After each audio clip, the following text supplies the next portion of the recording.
de Ángel correspondiente al jueves de la semana en curso, jueves 19 de mayo del año 2022. Voy a comentar con usted algo para salirnos de esta rutina que es peligrosa porque nos desvía de las cosas importantes.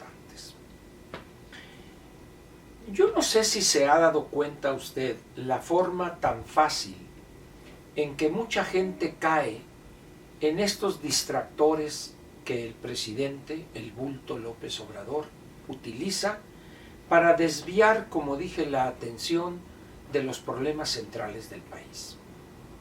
Hoy basta con revisar cualquier periódico de Estados Unidos, Canadá, el Reino Unido, Francia, España, Alemania, y va a encontrar que el tema central de la discusión o de la agenda política es la inflación. Y en esos países, en periódicos como el Financial Times, efectivamente toman la inflación como centro, lo mismo en Estados Unidos, la Reserva Federal, pero también hablan de las consecuencias que tiene la inflación. Es un lugar común ya que se dice, la inflación golpea más a los que menos tienen. Y trataremos de explicar por qué. Una persona que en su familia reciben un ingreso mensual, pongamos de 10,000 pesos, que no es un gran salario, pero tampoco es un bajo, de acuerdo a las condiciones de México. Póngale 10,000 pesos. Esa familia, un porcentaje que puede ser del 50, 60 o 70%, lo dedica a productos de lo más básico: alimentación, leche, huevos, maíz, tortillas, frijol, arroz, aceite y algunas cuestiones complementarias para la cocina y la limpieza. Lo más básico de lo básico. Ahora vayámonos a una familia que tiene un ingreso de 100,000 pesos mensuales. Probablemente el porcentaje que le dedique a los básicos sea quizá 15, 20,000 pesos, 30,000 pesos si salen a comer una o dos veces al mes, etc.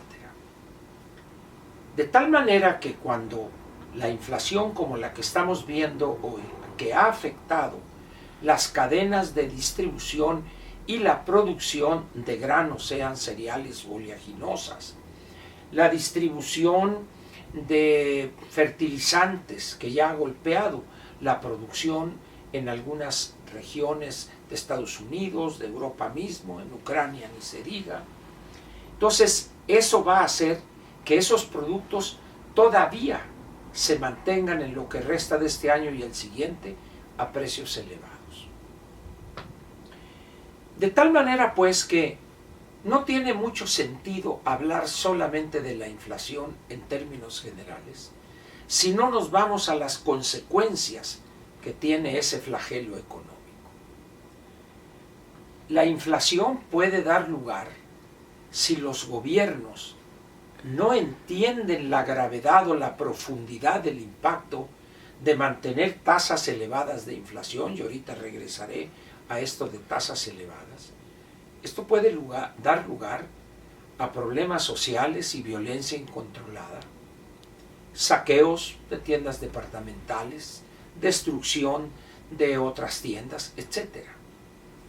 Y mientras en el mundo están preocupados gobiernos, gobernados, parlamentos o congresos, están preocupados por esos efectos, por las consecuencias que tiene una alta inflación, aquí en México el presidente anda en la baba. Atacando ahora a Sergio Sarmiento, a Max Kaiser, y dice uno, ¿qué piensa el presidente? Y me dice un amigo, Ángel, no te equivoques, es que no piensa. Esos ataques que lanza a Max y a Sergio, entre otros, es como escupitajos que lanza hacia arriba y le caen en la cara al presidente. Ahí exhibe con eso su mezquindad, su pequeñez, su envidia, su complejo de inferioridad. No se atreve a entrarle al problema de la inflación y sus consecuencias. ¿Por qué? No lo entiende el problema. Lo único que le importa es el poder y piensa que con el candidato de Morena seguiría manteniendo el poder. Craso error, y la realidad lo sacará de ese error. Ahora bien, regresemos a lo de las altas tasas de inflación. Cuando tenemos un país como Estados Unidos con tasas de inflación promedio de abajo del 2% y de repente llegan al 8,5%, estamos hablando ahí de una situación grave para los consumidores norteamericanos y la economía norteamericana en su conjunto. Cuando vemos en el Reino Unido inflaciones del 9,5%, que es la más alta en 40 años, cuando están acostumbrados a tasas bajísimas de inflación, ahí también están en un problema. En México hemos tenido, vamos a decir, 20 años de tasas de inflación en promedio relativamente bajas para nuestros estándares. 3,5, 3,8, 4, 4,1, 3,2, etc. Pero de repente, en un cortísimo tiempo, subimos a niveles del 7 y algo, y con miras posiblemente a elevar todavía más eso. Un país como el nuestro, con sus problemas estructurales, padece más porque tiene menos elementos para enfrentar y resolver el problema, agravado esto por la visión tan obtusa que tiene este gobierno. La inflación no va a desaparecer, no es algo temporal, ya se probó que es algo casi permanente. Este año y el siguiente, cuando menos, vamos a experimentar tasas elevadas de inflación. ¿Qué es lo que queda aquí para enfrentarlo? Porque el gobierno es de incapaces, esos andan en otra cosa. El señor Powell, el presidente de la Reserva Federal en Estados Unidos, hizo una declaración anteayer muy interesante, donde dice: las tasas van a seguir subiendo, subiendo y subiendo hasta que logremos controlar la inflación. Por la contigüidad geográfica y la interdependencia de nuestras economías, a nosotros nos tocará hacer exactamente lo mismo. Y no tengo duda en estos momentos que la Junta de Gobierno de Banco de México va a seguir subiendo, subiendo y subiendo las tasas hasta que le veamos, primero, que detenemos el crecimiento inflacionario y luego empieza a descender la tasa de inflación. Posiblemente al bulto no le guste esta medida del Banco de México, sin embargo, es su obligación constitucional combatir la inflación, lograr la estabilidad de precios. Pero ¿qué va a pasar en ese año y medio de aquí a diciembre del año 2023?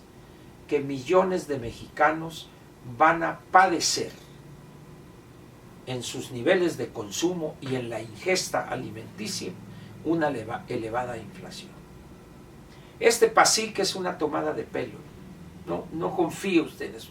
No sirve para nada eso, es puro cuento, es demagogia eso.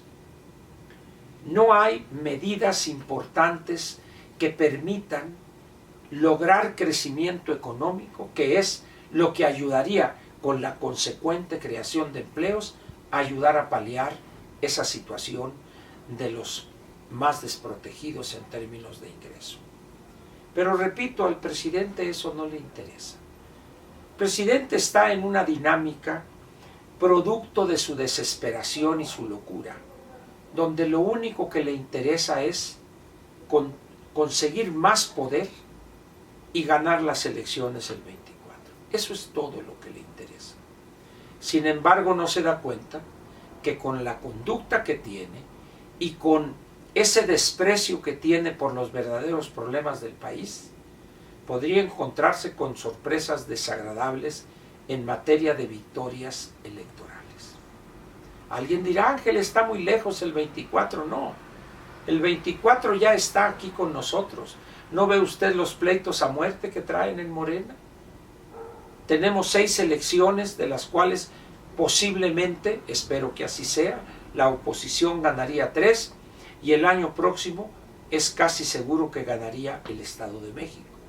Y el Estado de México es importantísimo porque ese Estado solo, esa entidad, tiene 12 millones de electores en su lista nominal. Los 6 estados que este año tendrán elección ahora el 5 de junio para gobernadores, tienen 11.700.000 electores. De ese tamaño es la importancia del Estado de México. Y si el año que viene pierde Morena, como se espera, el Estado de México y Coahuila, y con los triunfos conseguidos por la oposición en cuanto a alcaldía se refiere, la situación para el presidente sería sumamente delicada. Por eso, frente a lo que podría suceder, le solicito, le pido encarecidamente que lea usted en el periódico Milenio Diario, que es abierto, puede usted entrar a su página y lea las 2 excelentes colaboraciones del doctor Héctor Aguilar Camín, la de ayer y la de anteayer. Excelentes colaboraciones que tratan un tema fundamental. ¿Qué va a pasar si el presidente no reconoce el resultado electoral el 24 e intenta utilizar a las Fuerzas Armadas para reprimir a la población?